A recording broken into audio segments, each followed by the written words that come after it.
오늘 하나님 말씀은 3장 13절 말씀이 시작이 됩니다. 지혜를 얻는 자와 명철을 얻는 자는 복이 있다, 그렇게 말씀을 하시죠. 성경에서 죄라는 단어, 고대 이 그리스어는 하마르티아라고 그렇게 얘기합니다. 이 하마르티아라는 말은 관역 또는 표적에서 벗어나다, 제 그런 의미를 가지고 있는, 그 이미지를 가지고 있는 단어예요. 여러분, 관역 있지 않습니까? 활을 쏠 때 그 활을 당겨서 쐈는데 그게 관역에 딱 맞는다. 근데 그렇지 않고 쏴도 계속 옆으로 빗나간다. 그럴 때 우리가 이 하마르티아라는 단어를 사용했습니다. 인간의 죄의 상태를 설명할 때 바로 그런 단어인, 그런 이미지를 가지고 있는 단어를 사용한 거죠. 그래서 영어에는 죄라는 단어를 missing the mark라고 얘기하죠. 표적을 벗어났다, 그런 뜻입니다. 이게 무슨 뜻인가? 모든 피조물 가운데서 인간만이 이제 하나님의 형상을 가진 존재로 창조가 되지 않습니까?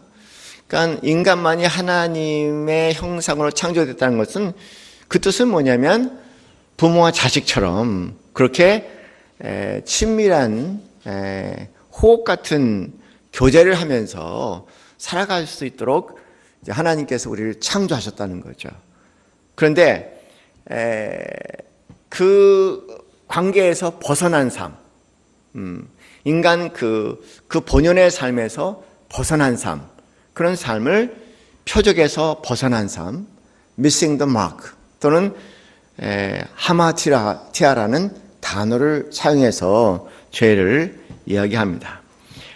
죄란 하나님과 단절된 상태를 얘기하고, 스스로 하나님이 되어서 자기의 생각을 주인 삼아서 살아가는 그런 인생의 모습을 죄인이다, 그렇게 얘기하는 겁니다.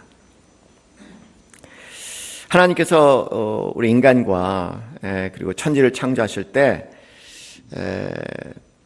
그분의 형상대로 우리를 창조하시고 에덴 동산에 생명나무를 주셨죠.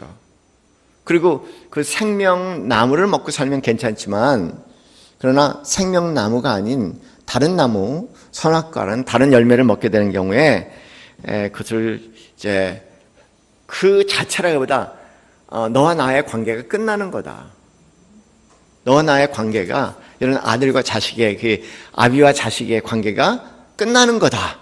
그런 의미에서 이제 우리를 죄인이라고 얘기하죠. 여러분, 하나 잘 이해하셔야 할 것은, 죄인이라고 얘기하는 것은 어떤 행동을 하고 내 양심에 비추어서 그런 행동을 하고 안 하고의 문제가 아니고, 흔히 얘기해서 그런 것은 뭐냐면 행위적 죄라고 얘기하지 않습니까? 내가 알고 있는 지식이 있어.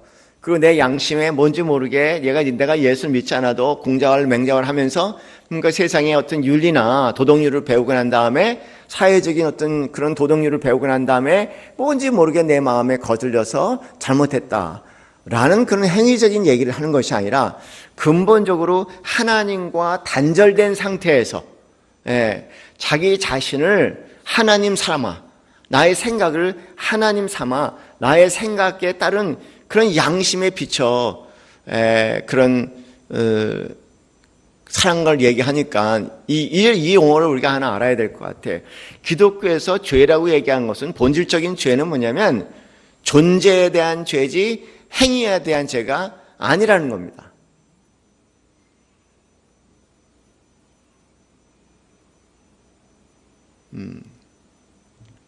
하여간 부흥사들은 쉽게 설명하는데, 이렇게 부흥사가 안 된 사람은 굉장히 어려운 단어들도 많이 써서 우리 성도님 고생하시지만 그냥 용서해 주시고, 그냥 이 존재의 죄라는 것과 행위 죄라는 것은 근본적으로 그런 차이예요.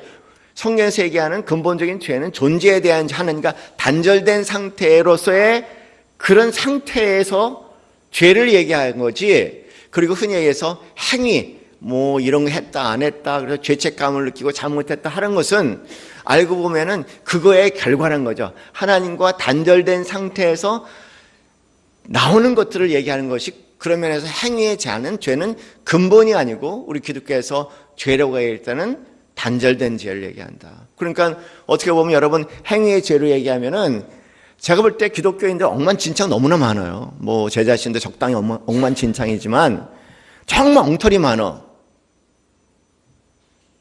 때로는 여러분 그런 생각 들지 않으세요? 아이고 어떻게 하나님을 모르는 사람보다 못하냐. 어떻게 보면요, 여러분 인도네시아 가면은요, 거기에 이제 무슬람을 믿는 사람들이 있고 그 다음에 기독교를 믿는 사람이 있는데요, 무슬람을 믿는 사람들은 거의 성범죄를 안 저질러요.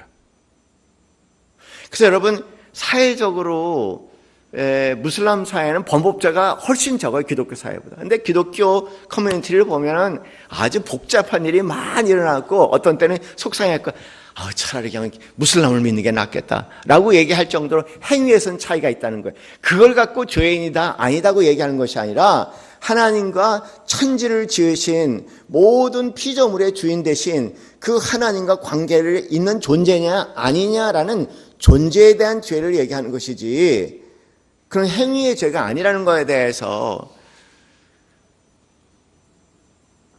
어떻게 내가 말씀을 드려야 할지 모르겠어. 답답해. 이거 어떻게 해야 될까? 알아서들 하세요. 그러니까 그렇다는 겁니다. 우리가 뭐 더 비기독교인보다 더 윤리적이고 도덕적으로 살면 낫겠죠.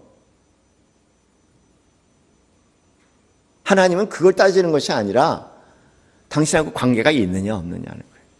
예수 그리스도를 통해서 그분과 나의 관계가 다시 창조주와 피조물의 관계, 부모와 자식 관계로 회복이 되느냐 안 되느냐, 그런 상태에 있느냐 없느냐, 본질적으로 죄의 문제는 이 문제라고 얘기하고요.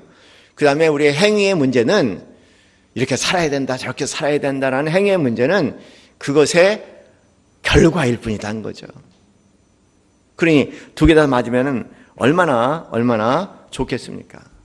하나님과의 관계를 맺은 사람들은 생명의 나무, 에덴 동산에 생명의 나무, 그 나무에서 나오는, 그걸 따먹고 사는, 거기서 나오는 지혜로 산다는 겁니다. 여기 지혜라고 얘기하는 건, 생명의 나무는 여러분 그냥 먹고 배부르고 뭐 건강 유지하고 그런 걸 얘기하는 것이 아니죠. 총체적인 것을 얘기하는 거죠.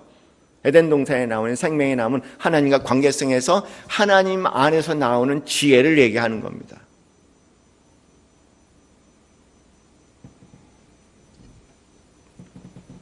어떻게 보면 우리가 성경 말씀을 굉장히 중요하게 생각합니다. 굉장히 중요해요. 이건 기본입니다. 이건 기본이에요, 성경 말씀은. 그런데 생명나무의 지혜, 생명나무에서 나오는, 하나님과 관계성에서 나오는 생명나무의 지혜는 이 성경을 해서 기초이지만 그보다 훨씬 넓고 훨씬 깊다는 거예요.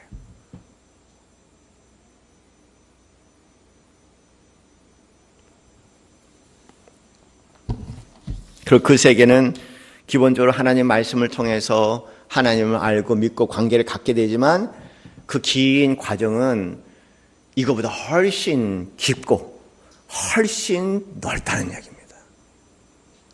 여러분이 하나님 어떻게 보시는지 모르겠지만 제 하나님 동네 할아버지가 아니고요. 제가 믿는 하나님은 전 우주를 창조하시고 이 모든 우주를 섭리하고 주관하시는 절대적인 창조주 하나님입니다.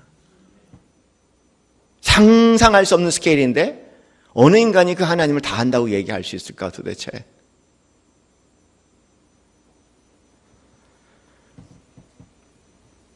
우리는 그 하나님과 더불어 살아가는 사람입니다. 오늘 본문 말씀에 지혜를 얻은 자와 명철을 얻은 자는 복이 있다고 말씀하시는 것은 지혜는 그 생명의 나무에서 하나님과 관계에서 그 생명의 나무에서 나오는 지혜를 얘기하고 명철이란 것은 깨달음을 얘기하죠. 깨달음과 그 깨달아서 분별하는 거. 깨달아서 분별하는 거. 그렇잖아요. 그죠? 깨달아서 분별하는 거. 저는 깨달은 단어가 등장할 때마다 하나 생각나는 게 뭐냐면 잊으면 안 되는데 자꾸만 잊어요. 실수하는 거 있잖아요. 신앙생활 실수를 해. 실수를 하고 또 한 방 두들겨 맞아. 예. 어떤 때는 제가 그런 기도를 합니다. 하나님 이거를 나 용서해 주지 마세요. 아프게 해서요, 계속요. 잊지 않게 해주세요. 왜냐하면 적당히 아프면 새까맣게 잊어먹더라고요. 그리고 그 일을 자꾸만 반복을 해. 그 일을. 그래서 내가 아주 되게 아프게 맞게 해주세요. 되게 아프게 내가. 영원히 잊지 않게 아프게 해주세요. 아직 나 용서도 하지 마세요. 예. 제가 아직 뼛속까지 이골이 들도록 기억하게끔 이 아픈 일을 그냥 새겨놔두세요. 그럴 때가 있어요. 그렇게 안 하면 역시 또 똑같은 방법을 반복하는. 그때마다 어느 날 그러다가 어느 날 깨달으니 또 깨달은 거. 그래. 맞아. 내가 또 잊어먹었구나. 그걸 지켜야 되는데. 그래서 또 잊어먹고 한 번 두들겨 맞고 나는데 깨닫는 거야. 그게 정말 그런 건데. 정말 그럴 건데. 그렇게 하다가 그러면서 근데 시간이 지나가니까 분별력이 생기는 거예요. 이렇게 두들겨 맞고 깨닫고 잊지 못하게 각인된, 그래서 거기서 나온 분별력을 가진 자는 뭐라고 얘기했습니까? 복이 있나니. 그렇게 얘기합니다. 복이 있나니. 하나님의 지혜는요, 그런 면에서 생명의 나무 관계, 하나님과의 관계에서 나오는 거죠. 이게 얼마나 복이 있는지 몰라요. 얼마나 복이 있는지. 정말 네가 개맛을 아냐 그런 것처럼 이 맛을 안 사람들은 정말 이게 얼마나 복된 말씀인지. 예수님께서 그렇게 얘기하지 않습니까? 이거를 얻으면 세상에서 자유를 할 수가 있어.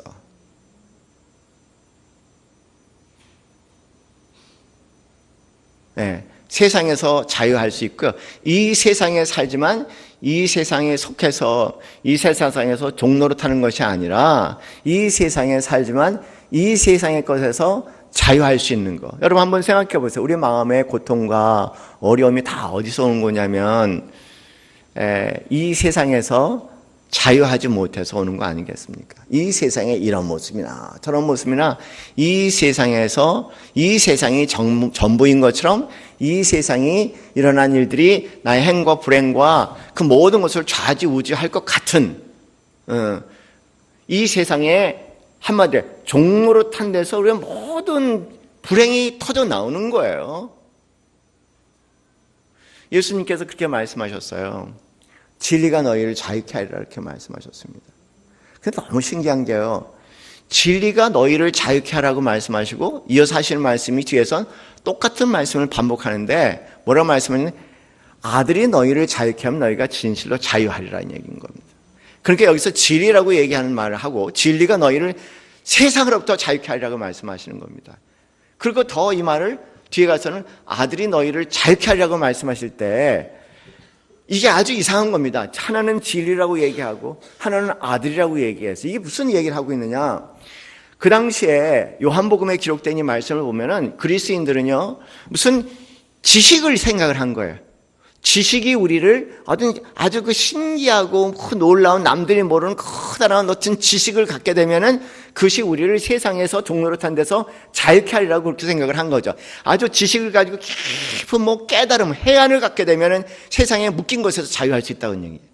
그런데 예수님께서 그것에 대한 혼돈을 하실까봐 아들이 너희를 자유케 하면 너희가 진정 자유하라고 이 말씀하시는 것은 무슨 뜻이냐면요 관계라는 겁니다. 하나님과의 관계가 너희를 자유케 하는 것이지 흔히 사람들이 얘기하는 그런 지식이 너희를 자유케 한 게 아니라는 것을 분명히 말씀하시기 위해서 그들이 착각할까봐 아들이 너희를 자유케 하면은 진정 너희를 자유라. 하나님과의 관계를 얘기합니다. 하나님과의 인격적인 깊은 관계, 하나님과의 깊은 만남, 하나님의 맛을 본 사람들을 얘기합니다. 하나님의 맛을 본 사람들, 하나님을 경험한 사람들,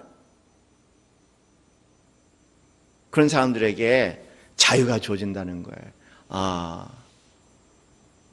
인간 관계에 대한 자유, 내게 주어진 어떤 삶의 그 모습은 열심히 살지만 거기에 연연하지 않고 집착하지도 않고 열심히 살고 최선을 다해 살지만 그러나 그것에 종로릇된 것처럼 그것이 나의 삶과 죽음을 주장하는 것처럼 그것으로 울고 불고 난리치는 삶에서 자유한다는 겁니다. 그게 하나님 맛을 한 번만 제대로 보면 그리고 그 안에 머물면서 그 생명의 나무에서 주는 것 그 생명의 나무에서 주는 것을 마음껏 경험한다면은 근본적으로 하나님과의 단절된 죄에서 자유케 되고 그 안에 주시는 지혜와 명철이 얼마나 복되고 복된 것을 알게 될 거다. 그런 말씀이죠. 그래서 성도님도 우리 기도하세요. 예. 공부도 중요해요. 공부만큼 중요한 게 기도예요. 기도도 이 땅에서에 대한 기도가 아니라 그냥 하나님 맛 좀 보게 해주세요. 하나님 좀 경험하게 해주세요. 사랑하는 성도님들, 그 사모한 마음이 깊어진다면 어느 날 응답해 주시라고 믿습니다. 그럼 우리가 이 땅에 살면서 울고불고 했던 것이 참 얼마나 우스운 일인지, 죽고 삶의 문제에서도 자유할 수 있으니 무엇이 우리를 얽매일 수 있겠습니까? 그러면서 그게 이 잠언 기자의 그게 얼마나, 이 잠언 기자는 말 그대로 인생의 그 긴 과정을 경험하신 지혜자죠. 그분이 하시는 얘기가 14절 말씀에 뭐냐면 이 지혜를 얻는 것이 자기의 경험입니다. 이 지혜를 이제 보니까 이 지혜를 얻는 것이 은을 얻는 것보다 낫고 이익이 정금보다 낫고 지혜는 진주보다 귀하니 내가 삼하는 모든 것으로 이에 비교할 수 없을 거다. 이렇게 얘기합니다. 여러분 여기에 은이 나왔어요. 은은 이제 뭘 얘기하냐면 상인이 열심히 장사를 해서 얻은 것을 은으로 상징하고 있습니다. 여러분 그 옛날에 지금 같은 화폐가 없었을 때 그럴 때 장사를 하고 많은 이익이 남기고 했다면 그거 어떻게 갖고 올 방법이 없잖아요. 그걸 다 뭐로 환전하냐면 은으로 환전해요. 은은 문화와 그다음에 국경을 초월해서 어디에나 귀하게 여겼었기 때문에 장사한 사람들이 얻은 이익을 가져가기 가장 쉬운 방법은 뭐냐면 그걸 은으로 환전하는 거예요. 그래서 은은 뭐냐면 열심히 장사해서 얻은 귀한 것들에 대한 얘기다. 열심히 장사해서 얻어들인 그보다 낫다는 겁니다. 이분의 경험에는 그 하나님과의 관계, 그 생명나무에서 나오는 지혜가 그렇다는 거예요. 그리고 정금은요, 은과 다르죠. 정금은 뭘 얘기하냐면 이 당시에 정금이라는 것은요, 문화적인 배경을 볼 때 금은 어디서 오는 거냐면 전쟁 용사가, 아주 장군이 전쟁 용사가 전쟁터에 나가서 전쟁을 치르는 거예요. 그러면 여러 가지 노획품 있지 않습니까? 그 노획품 가운데 별의별 거 다 있어. 그런데 최고의 장수는 뭐를 주어지게 되냐면 정금이야. 그러니까 인생의 싸움터에서 저렇게 치열하게 싸워서 그 최고의 장수가 얻는 그 정금보다 이 지혜가 더 귀하다. 진주가 나옵니다. 진주, 지금도 그렇지만 옛날도 다 좋아했던 보석입니다. 근데 진주는 왜 그런지 모르겠지만 지금 우린 다이아몬드지만 그 시대에는 다이아몬드 아니에요. 그 시대에는 진주입니다. 진주는 성경에서 얘기하는 보석 중에 가장 값비싸고 귀한 보석이 진주입니다.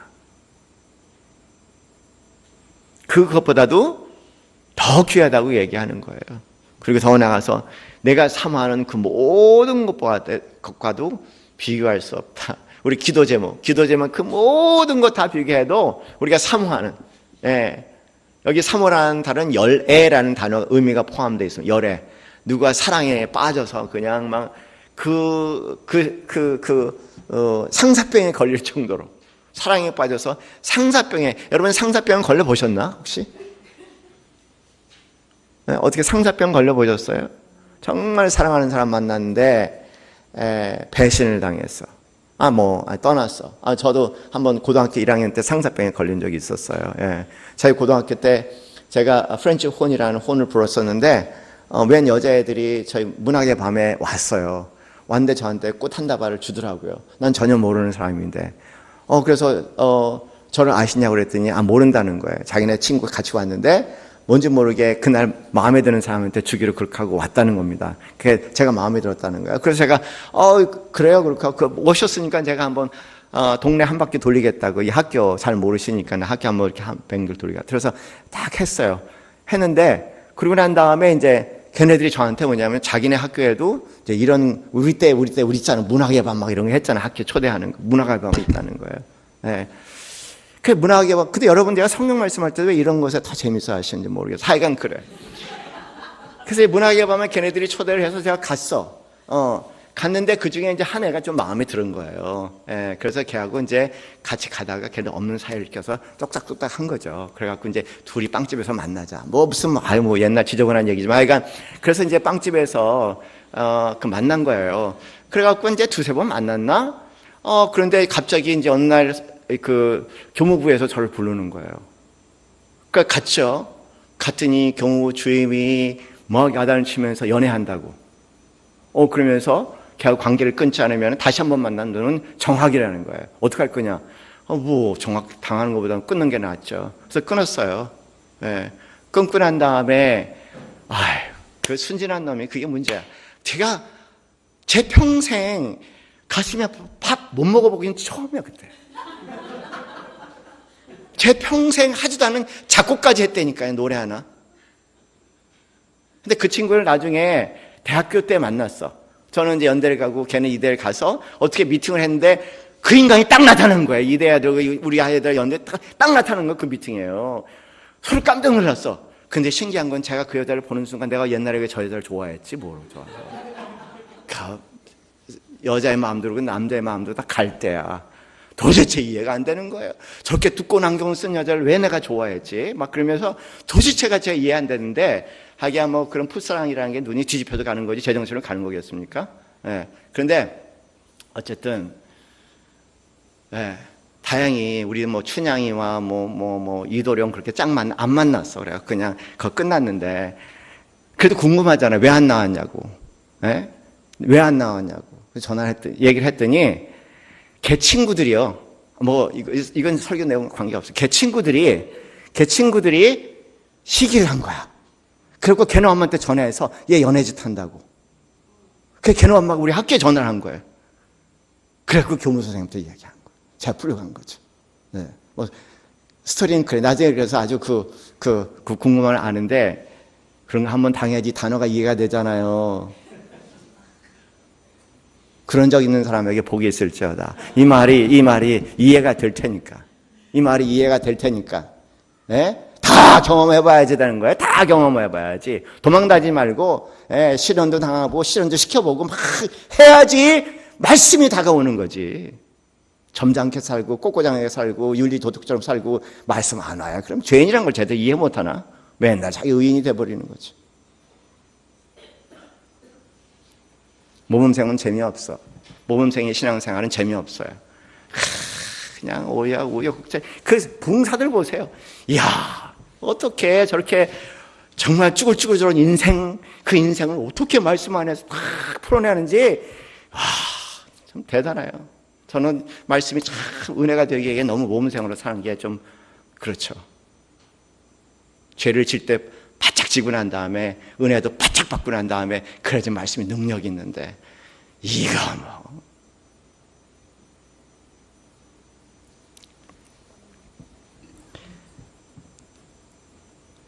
나는 그거 다시는 그런 그거 당하고 싶지 않아요.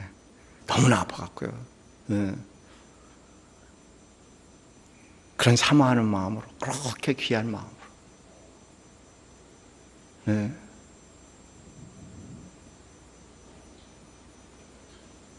살라 이거죠. 그렇게 하나님이 나한테는 귀하고 그렇게 하나님 말씀 지혜가 귀하다는 거예요. 그러면서 16절 이하의 말씀에 그렇게 얘기하지 않습니까? 구체적으로 6가지를 얘기합니다. 이게 복되고 귀한 것인지 복이라는 말을 18절 말씀에도 또 반복하지 않습니까? 13절 말씀에 했던 내용을 그러니까 한 덩어리라는 걸 아실 수 있을 겁니다. 그의 오른손에는 장수. 여기서 나오는 장수는요, 이렇게 오래 사는 것이 아니라 웰빙을 얘기해요. 웰빙이란 오늘날로 얘기하면 웰빙이야. 전인적으로 관계에 있어서나 하는 일에 있어서나 가족에 있어서나 정서적인 상태나 웰빙, 그다음에 그런 데서 나올 수 있는 오래 사는 삶을 얘기하죠. 그냥 길게 오래 사는 걸 얘기합니다. 길게 오래 살면서 90년 살면서 30명의 병 아는 것이 성경에 얘기하는 장수는 아니고요. 60년을 살아도 인간에게 하나님께 주신 이 땅에 수명이 있는 것 같아. 어떤 때는 60이 수명일 때 있고, 어떤 때는 90이 수명일 때 있고, 어떤 때는 100이 수명일 때가 있죠. 근데 그 삶을, 아주 그 삶을 정말 웰빙의 마음으로, 웰빙의 세상을 살아가게 된다. 그런 얘기입니다. 그리고 옆에 오른손에는 웰빙이 있고, 왼손에는 부귀가 있다. 여러분, 두 가지 재미난 표현이에요. 오른손에는 웰빙, 왼손에는 부귀. 그러면 뭐가 더 중요한가? 웰빙이 중요할까? 부귀가 중요할까? 오른손에서는 장수, 웰빙, 전인적 웰빙. 그 다음에 왼손에는 부귀. 뭐가 더 귀하다는 거예요? 뭐 알아야지 장단을 맞추지, 이게. 여러분, 무슬람권이라도 옛날 가보면은요, 왼손은 나쁜 손이에요. 이거 더러운 손이야. 왜냐면 이 사람들, 오늘 우리야 뭐 그렇지만 옛날 이 사람들은요, 오른손으로 밥을 먹어. 왼손으로 밑을 닦어. 그러니까 왼손은 굉장히 더러운 손이에요. 그러니까 뭐냐면, 웰빙을 굉장히 중요하게 생각해요. 하나님께서 웰빙을 주신다. 부부간에 화목을 주고, 부모와 자녀간에 화목을 주고, 그리고 하는 일이 크고 위대한 일은 아니라 할지라도 소시민적인 행복감을 누리면서 몸도 건강하게 살아간다는 겁니다.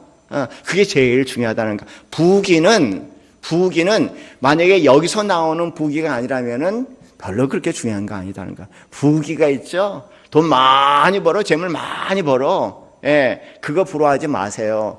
그거 없어도요, 차라리 엄마, 남편과 아내, 가족 한 신앙 안에서 뭐 세상에 자랑할 건 뭐해도 알콩달콩 재밌게 살고, 아들아, 딸아, 엄마, 아빠, 여보, 당신 이렇게 살면은 집이 무너지지도 않아요. 그렇게 사는 게 가장 잘 사는 삶이에요. 그리고 그러다 보면 뭐 부귀가 올 수 있다. 그러다 보면 명예도 올 수 있다. 그건 부차적인 것이, 그건 주가 아니라는 겁니다. 그런데 이거 없이 이거는 똥이라는 거예요, 쉽게 얘기해서. 그럼 뭔 말인지 한번 생각해 봐야 돼요. 요번 아까 우리 장로님과 같이 식사하면서 얘기한 것 중에 하나가 요번에 보니까는 세상에 장관 되는 거 보니까는 정말 꼴이 말이 아니더라고요. 기무약신가 뭔가는 그거, 아이고, 참, 이렇게 지저분하게. 그런 거 알잖아요, 여러분. 그런 거 아니라고 얘기합니다. 그래서 장수를 주신다고 얘기하고, 그리고 또 뭐라고 얘기하십니까? 거기에 보면은, 그게 또 그 길이 무슨 길이라고 얘기했어요? 즐거운 길이다. 이렇게 얘기해요. 참, 그게 즐거운 길이더라. 그리고, 그 길이 평강이더라는 거예요, 평강. 즐겁다, 평강. 앞에 보면은, 이 장수하고 다 연결된 단어들입니다. 그리고 18절 말씀, 지혜는 그 얻은 자에게 생명의 나무. 이거 어디서 나온 등장하죠? 생명의 나무. 어디서 나오는 겁니까? 에덴 동산에 생명의 나무가 등장한 거예요. 여기 시편 기자는, 이 잠언 기자는 그걸 다 마음에 들었어요. 사실 3장 이 13절 말씀이 시작할 때 뭐냐면 13절 말씀에 지혜를 얻은 자 이렇게 얘기다. 지혜를 얻은 인간이라는, 정확하게 얘기하면 인간이라는 뜻인데, 좀 더 정확히 원어대로 얘기하면 지혜를 얻은 아담 이렇게 얘기합니다. 지혜를 얻은 아담, 명철을 얻은 아담은 복이 있나니, 그렇게 얘기하는 거죠. 이 아담은 인간의 총체적인 얘기를 하니까 여기에 끝에 와서, 뒤에 와서는 18절 말씀에는 생명의 나무 에덴 동산을 다 환원시키는 겁니다. 아담, 생명의 나무, 영생. 그러니까는 이 하나님의 맛을 보고 하나님과의 관계 가운데, 그 하나님의 말씀 가운데, 하나님의 그 말씀 안에서 하나님께서 성령께 주시는 지혜 가운데, 그리고 생명의 나무에서 나오는 지혜 가운데, 그 안에서 나오는 명철을 가지고 살게 될 때 뭐를 알게 되느냐? 인생이 웰빙이요, 인생이 즐거움이요, 인생이 평강이요, 인생이 영생이다, 이런 얘기입니다. 여기 나와 있는 생명의 나무는 영생을 얘기하지 않습니까? 이 안에 영생까지 포함되어 있으니까 얼마나 귀해요. 그러니까는 열애하라. 그분 없으면 못 살 것처럼, 그런 얘기하잖아요, 상사병. 그분 없으면 죽을 것처럼, 그렇게 열애하라. 되게 신비주의적인 그 목사님이라든가 어떤 영성가들은 가장 사랑하는 책을 얘기하면은 아가서를 얘기해. 거기에 남녀의 아주 그 진한 애정에 대한 얘기가 나오지 않습니까? 그것 때문에 소위 이상한 경건주의자들은 그 말씀은 굉장히 시험이 되는 말씀, 남녀의 아주 그 은밀한 관계까지 다 얘기하니까 그걸 영적으로 읽어내지 못하고 이런 육적으로 읽어내는 사람들은 막 당황해. 한번 애가서가 새벽기도에 걸리면 상당히 곤란합니다. 새벽기도 때부터 뭐 이상한 음란한 얘기가 나온 것 같으니까는 설교하는 사람도 듣는 사람들도 굉장히 당황한데 정말 가장 영적인 얘기예요. 여러분 성경 말씀을 때 문자 그대로 해석한다는 거 영적 해석이 얼마나 차이인가는 아가서를 보면 금방 알아요. 그렇게 열애하라는 겁니다. 열애.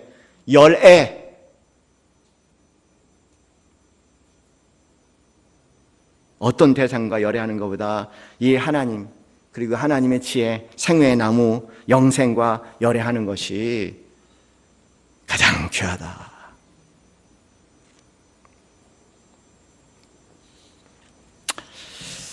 요한복음 17장 3절 말씀에 영생은 곧 유일하신 참 하나님과 그의 보내신 자 예수 그리스도를 아는 것이다. 그렇게 말씀하십니다. 영생은 곧 유일하신 참 하나님과 그의 보내신 자 예수 그리스도를 아는 것이다. 하나님을 맛보는 것이지. 영생은 맛보는 거예요. 하나님을 맛보고 그의 보내신 자 예수 그리스도를 맛본다, 경험한다, 관계한다, 맛을 본다, 열애에 빠진다. 그런 뜻이죠. 어떤 지식이나 정보나 뭐 공부를 해서 깨닫는다든가 그런 정도가 아니고요. 이건 다 개념이고 추상이고 그런 거예요. 진짜는 경험이라는 겁니다. 경험. 그래서 제가 얘기했어요. 여러분 열애한 경험이 있다면 한번 생각해 보시라는 얘기죠. 열애해본 경험도 없다면 무슨 단어인지 모를 거 아니에요. 안 보면 미칠 것 같고 보면은 온 세상 다 잃어버릴 것 같은 그런 마음을 이야기를 합니다.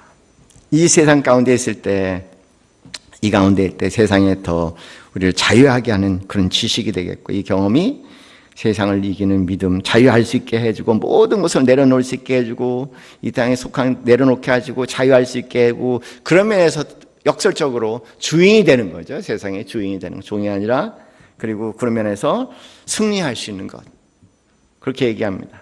요한일서 5장 4절 말씀에 무릇 하나님께로 난 자마다 세상을 이기느니라. 세상을 이기는 승리는 이것이 우리에게 믿음이라. 믿음은 뭐냐면 영생 대신 하나님의 맛을 보는 것을 얘기해요.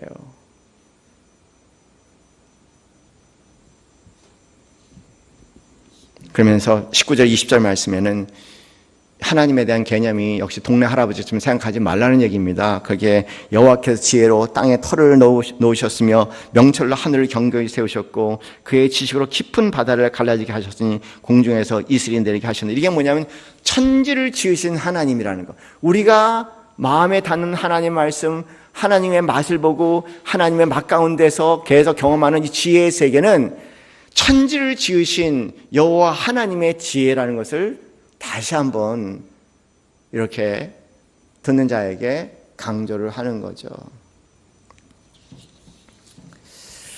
우리 복음주의 세계에서 우리 복음주의 세계에서요, 그 프랜시스 셰퍼라는 분이 계십니다. 이 프랜시스 셰퍼라는 분은 소위 보수 신학에서 매우 그 귀하게 생각하시는 그런 분인데 그분은 무신론자였어요. 무신론자, 철학도 많이 보고 당신 나름대로 하여간 인문학에 대가였습니다. 오늘날로 얘기하면 한국판 이여령 박사 같은 분이에요.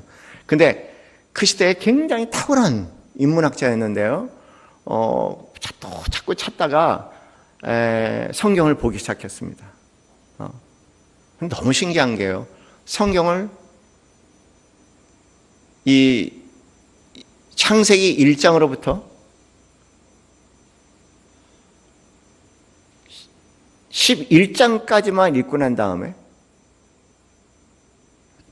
이거다 그런 거야. 이거다. 내가 이제까지 배웠던 다양한 인문학적인 지식, 지혜 아무것도 설명되지 않은 것들이 너무나 잘 설명되어 있다는 거예요. 이거다, 이거다, 이거다. 아마 전도서도 그렇고 오늘 이 말씀을 기록하고 있는 이 잠언서 기자도 그렇고 그냥 그런 마음에 이거다, 이거다, 이놈아, 이놈아, 이놈아, 인생 덜 살아본 내 아들아, 내 놈들아, 이거다, 이거다, 이거야, 이거야. 알고 보니까 이거야, 이거야. 막 이렇게 지금 얘기하시는 거예요. 이거다라고. 여러분 어떻게 그런 수준에 우리 다 와 있죠, 그죠? 내가 요새는 내 자식도 함부로 못 하니까 막 다가가지, 막 가서 막 이가 이놈아 그렇게 할 수는 없지만, 그래서 마음속에 이건데 언젠가는 이놈들 할 텐데, 제가 열심히 기도하는 건 그거예요. 우리 아들도 뭐 잘 되라고 기도하는 거예요. 내가 알고 있는 하나님, 내가 맛본 하나님은 꼭만 봤으면 좋겠습니다. 하나님, 매일 아침마다 하는 기도, 장원이 위에되고 박권사님 얘기하고 한영수 집사님 얘기가 우리 교회 아프신 분들 다 기도하면서 맨 나중에 기도하는 거, 우리 아들들 기도하면서 뭐냐면 다른 거 아니야. 이 영생이 담겨져 있는 이 맛을, 그리고 세상에 열심히 살지만 세상에 종되지 않고 자유롭게 그 세상을 즐길 수 있는, 천상병 시인의 표현하면 소풍이라고 느낄 수 있는 그 비밀은 영생을 오늘 내가 품고 살아간다면 가능한 일이니까, 하나님 이거 우리 애들한테 빠르면 좋겠습니다.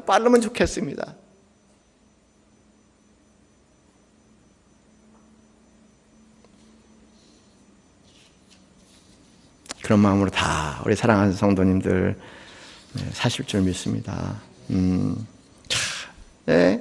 얼마나 감사한지 몰라요.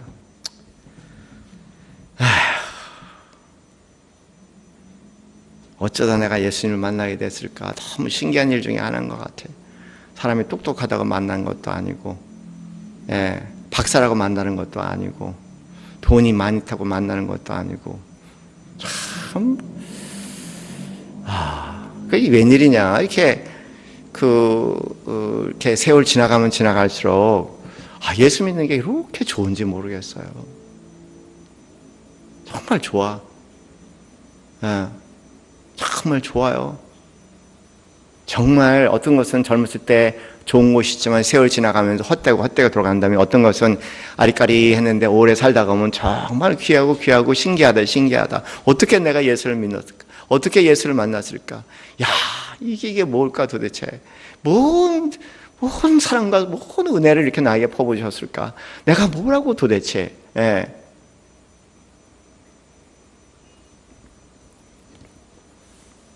그 마음으로 이 시편 기자가 아들이라고 21절에 말씀하시지만, 그러나 전반적으로 그 얘기하는 거예요. 내 아들아, 완전한 지혜와 근신을 지키고 이것들이 내 눈앞에서 좀 떠나지 말게 해라.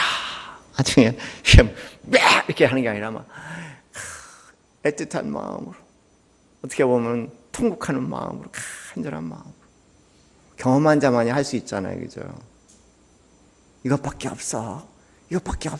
이거야. 막 그런 간절한 마음으로 여기 얘기를 합니다. 그러면서 22절 말씀에는 그리하면 그것이 내 영혼의 생명이, 제일 중요한 것은 영혼의 생명이 된다는 거예요. 영혼의 생명. 영생뿐만 아니라 영혼의 생명이 된다. 이게 영혼이란 단어는요, 구약에서는 영혼은 뭘 얘기하냐면 내적 자, 내면의 사람을 얘기합니다. 우리 속사람이라고 얘기하는.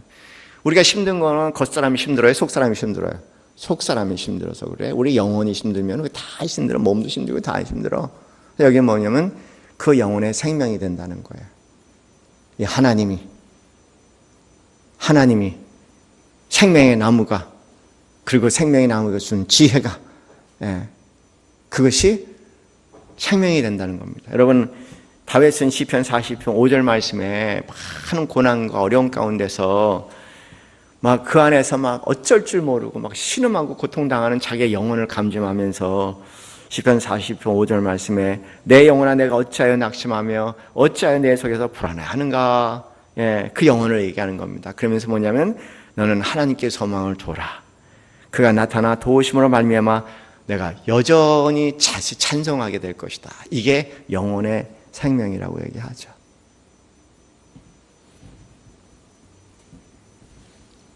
그 안에 있을 때 잠도 잘할 거다. 3장 24절 말씀에 참 그래요. 신기해요. 신기합니다. 잠도 잘 잘 거다. 역사적인 배경이 있어요. 여기 특별히 나그네를 얘기하거든요. 나그네가 이 단어 자체가 그렇습니다. 배경이 나그네가 옛날에 지금 같으면 호텔에 있고 연숙이 있는 게 아니니까 나그네가 가다가 사막 같은 황무지를 가다가 잠자리가 잡는 게 뭐냐면 바위 밑에요. 큰 바위가 있다면 바위 밑에 잠을 자는데 그 얼마나 불안하겠습니까? 뭐 그냥 바위 밑이라고 얘기하지만 언제든지 동물에게 해를 당할 수 있는 그런 상황이에요. 그러니까 잠을 자다가 바스락 뭐 초그런 소리에 반짝반짝 깨고 잠을 못 이루고 그럴 수 있는 그런 장면을 담고 있는 말씀이에요. 그런 상황이 있다고 할지라도 잠을 푹 자게 된다 그런 얘기입니다. 그래요 정말요. 저는 잠으로 고생해 본 적이 없습니다. 저는 11시까지도 막 뭘 하다가 딱 누우면 5분 아니면 자요. 근데 딱 누워서 저는 하나님의 맛을 보죠. 하나님의 맛을 보면은 한순간 언제 내가 잠들었는지 모르게 잠이 들죠. 그 표현이 저는 뭔지 알 것 같아요. 해외 집회 여행 다녀도 저한테는 시차라는 것이 거의 없어요. 그냥 가만히 눈을 감고 내가 만나는 하나님 안에 쑥 들어가면은 머리가 제일 특징적인 게 뭐야? 머리가 멍해져요. 희한한 것 중에 하나가 그거야. 여러분 뭐 일하다가 잠은 생각이 계속 돌아가죠? 뭐 신경 쓰다가 누우면 생각이 계속 돌아가죠. 근데 저는 막 일을 하다가 막 열심히 일을 하다가 몸이 이제는 너무 피곤해서 몸이 따라주지 않는데 자야겠다. 그렇게 하고 놓아버리잖아요. 그걸 가만히 하나님을 바라보고 묵상하다 보면은 갑자기 멍해져요. 아주 멍해지면서 그 생각들이 하나도 나지 않는 거예요. 그리고 생각들이 하나지 않으면 정말 빛 대신 하나님께서 쫙 내 머리를 밝게 하시고 그거 보다 보면은 어느새 아침이야. 그러니 그보다 세상에 달고 즐겁고 평강하고 좋은 것이 뭐가 있겠습니까? 대박이지, 인생 대박이야. 내가 이거 경험한 건 교회도 나를 골치 아프게 만들고 성도도 나를 골치 아프게 먹고 때로는 자식도 나를 골치 아프게 만들어. 때로는 내가 나를 골치 아프게 만들어. 존재라는 것은 다 나를 골치 아프게 만드는데 그분만은 그분 안에 들어갈 때는 정말 유일한 평안인 것 같아. 그럴 때마다 웬 은혜인가, 왜 이게 웬일인가, 도대체 웬일인가. 우리 성도님들 나 기도 안 해. 기도 제목 기도하다가 하나님만 한번 맛보면 되는데, 우리 아들들 하나님 한 번만 맛보면 되는데 막 생각하는 하나님이 아니라 하나님께서 그냥 어느 날 다가오셔서 사모하는 마음에 머리를 띵하고 멍하게 만들고 아무런 생각 없는 가운데 그분의 임재하심이 완전히 깊이 들어가게 하신다면은 이 세상 살면서 부딪히는 문제에서 언제 어떻게 자유할 수 있는지 그 은혜가 여기 지혜라는 것은 우리 같이 비인칭 대명사가 아니라 여기 지혜라는 것은 인격적인 단어거든요. 그래서 그라는 표현으로 쓰는 단어입니다. 하나님, 우리는 개념이 아닙니다. 행위가 아닙니다. 그분이야. 그분이 지혜야. 그분이 생명의 나무야. 그분과 깊은 관계 가운데서 하나님 만나는 그런 그 생활을 우리 사모하시는 우리 사랑하시는 성도님 되시기를 주님의 이름으로 축원합니다. 우리 함께 찬양합시다. 438장. 자, 오늘 설교한 내용을 그대로 담고 있는 말씀이죠. 주여, 이 시간 당신의 말씀을 들은 당신의 아들, 딸들 그 마음에 한 가지 소망이 생길 줄 믿습니다. 바울 사도가 만난 3층층의 하나님, 말로 표현할 수 없어서 인간의 어떤 말로도 표현할 수 없는 하나님의 임재하심 그 자체가 생명의 나무요 그 자체가 지혜인 것을 가르쳐 주셨사오매 하나님 아버지 우리의 마음에 그 세계를 열해하는 마음이 있습니다. 오 하나님 아버지 당신과의 인격적인 만남 당신과의 임재하심에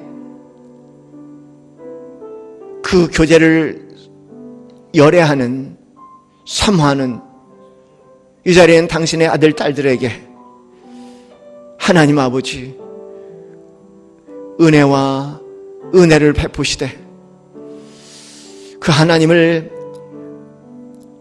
사모하는 마음이 더 기쁘게 하시고 그 하나님을 사모하는 마음 가운데서 하나님께서 신비롭고 놀랍게 다가와 주셔서 오 하나님 오 하나님 오 하나님 오 하나님 오 하나님 오 하나님 내가 이 땅에 나의 삶이 이 순간 다한다고 할지라도 하나님 그 감격이 나로 하여금 춤을 추게 하고 죽음의 권세 가운데서도 자유할 수 있으니 이 땅의 권세에서 진정으로 자유 살 수 있는 삶이 그곳에 있사오니 오 하나님 아버지 그 은혜 이 자리에 사모하는 심령들에게 허락하여 주시고 갈망하게 하여 주시옵소서.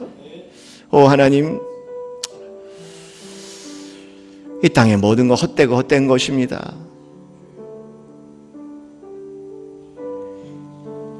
이 땅에 우리를 살아있게 하는 이유는 주님께서 우리를 위해서 수고하신 것 같이